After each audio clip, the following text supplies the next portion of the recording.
aquí en el Conservatori de Música de Barcelona, on avui celebrem un quart de final. Dic un quart perquè arreu de Catalunya.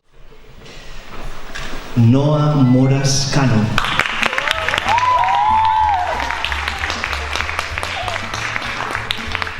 Sí que podeu fer això, una mica la claca, per animar.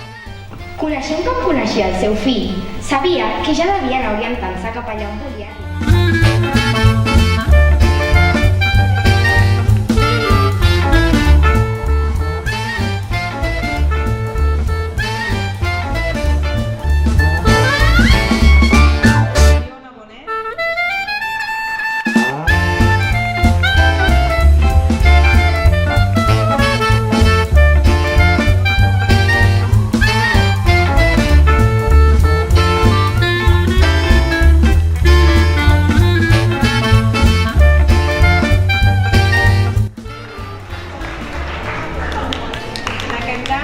El representant que passa a la fase següent serà la Iona Bonet.